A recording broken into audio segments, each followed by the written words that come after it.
Hello my dear lovely students, मैं आप सबकी नीतू मैम आप सबको स्वागत करती हूँ मेरी online class learning never ends में। तो आज हम लोग पढ़ने जा रहे हैं हिंदी व्याकरण से पार्ट 4 पेज नंबर 16। तो आज हम क्या पढ़ेंगे। आज हम पढ़ने जा रहे हैं वाक्य रचना, यानी कि इसको इंग्लिश में कहते हैं सिंटैक्स। वाक्य रचना, इसके नाम से ही आप लोग अंदाज़ा लगा सकते हो कि ये क्या है। वाक्य यानी कि सेंटेंस, और रचना उसको अच्छी तरह से लिखना, उसमें शुद्ध हो, उसमें ग्रामर शुद्ध हो, उसमें व्याकरण शुद्ध हो, शब्द जो है यानी कि जो वर्ड्स है वो सही हो, तब जाके वो वाक्य क्या होते हैं, शुद्ध होते हैं और उसे सही माना जाता है। पूरी तरह से उसे रचना कर सकते हैं हम। ठीक है, तो इसी के बारे में आज हम आगे और पढ़ने जा रहे हैं।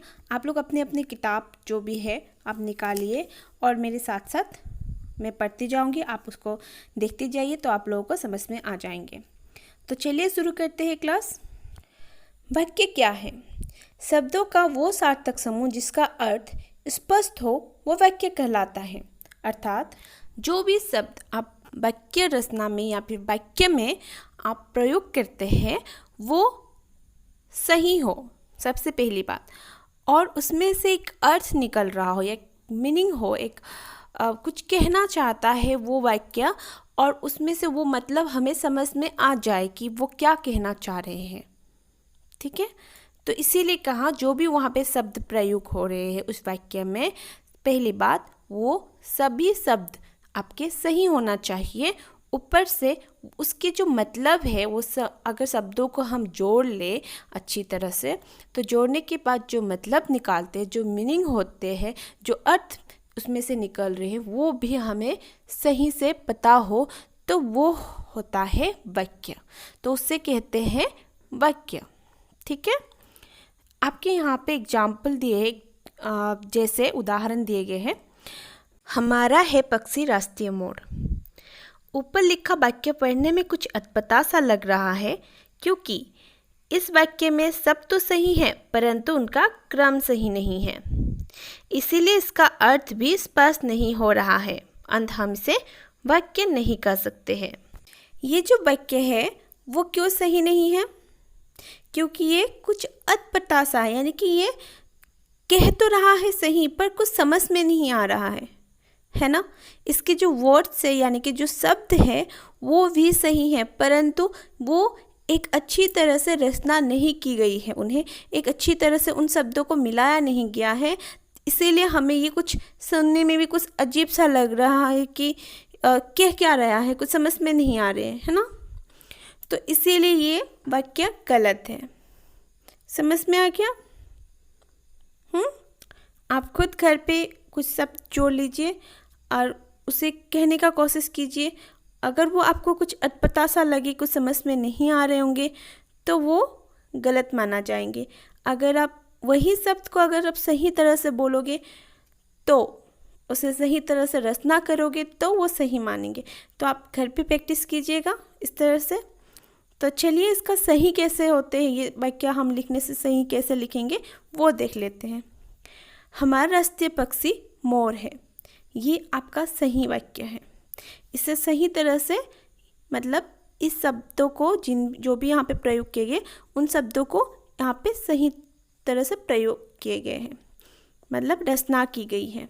ठीक है, अब इस वाक्य में शब्दों का क्रम सही है, यानी कि जो भी शब्द यहाँ पे प्रयोग किए गए हैं वो अच्छी तरह से जिसके जगह जो होना चाहिए वो जगहों पे जो शब्दों का प्रयोग यानी कि क्रम किए गए हैं वो सही है, इसीलिए ये वाक्य सही है।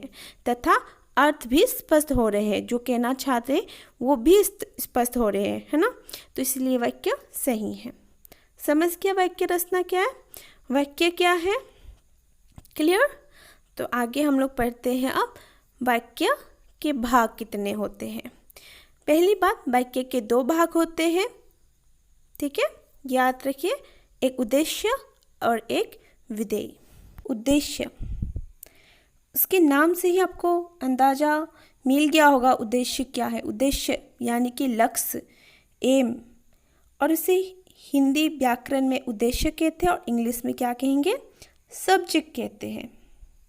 ठीक है, सब्जेक्ट। जिसके बारे में बात कही जाती है वो उद्देश्य कहलाता है। जिसके बारे में बात कही जाती है वो क्या कहलाता है? उद्देश्य कहलाता है। अगर हम किसी व्यक्ति के बारे में बोल रहे हैं तो वो व्यक्ति उद्देश्य होगा, यानी कि वो व्यक्ति सब्जेक्ट होगा। उद्देश्य मुख्य रूप से कर्ता होता है। समझ में आ गया? क्या होता है? मुख्य रूप से कर्ता होता है। जैसे मुकेश एक ईमानदार बालक है। अब मुकेश क्या हुआ? उद्देश्य, यानी कि सब्जेक्ट। हम किसके बारे में बात कर रहे हैं? मुकेश के बारे में बात कर रहे हैं। जैसे नीलम एक अच्छी लड़की है। यहाँ पे उद्देश्य कौन हुआ? नीलम, यानी कि सब्जेक्ट नीलम। हम नीलम के बारे में बात कर रहे हैं ना, नीलम। नीलम यहाँ उद्देश्य हुआ। ठीक है, चलिए और एक आपको उदाहरण दे देते हैं। राम बुरा लड़का है। कौन यहाँ पे बुरा लड़का है? राम। तो राम क्या हुआ? उद्देश्य, यानी कि सब्जेक्ट हुआ। ठीक है, क्योंकि हम राम के बारे में बात कर रहे हैं। समझ गया? अब बात करते हैं विधेय के बारे में। विधेय, उसको अंग्रेजी में क्या कहते हैं? प्रेडिकेट। विधेय क्या है? उद्देश्य के बारे में जो बात कही जाती है वो विधेय कहलाता है। मतलब जब हम किसी सब्जेक्ट के बारे में यानी किसी उद्देश्य के बारे में बातें करते हैं तो उसे कहते हैं विधेय, यानी कि प्रेडिकेट।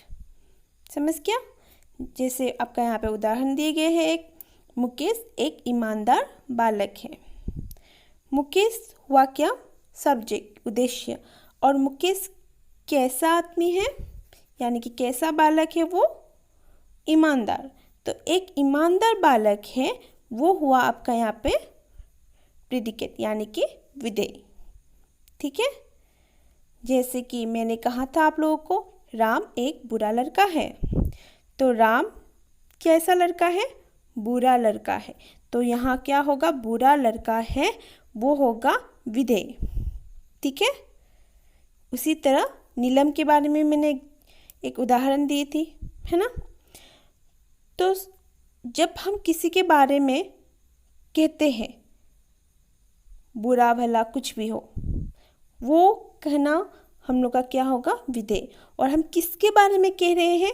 वो होगा उद्देश्य, यानी कि सब्जेक्ट। ठीक है, समझ गया? चलिए अब आगे पढ़ते हैं उद्देश्य की पहचान। हम उद्देश्य को कैसे पहचानेंगे, यानी कि हम सब्जेक्ट को कैसे पहचानेंगे?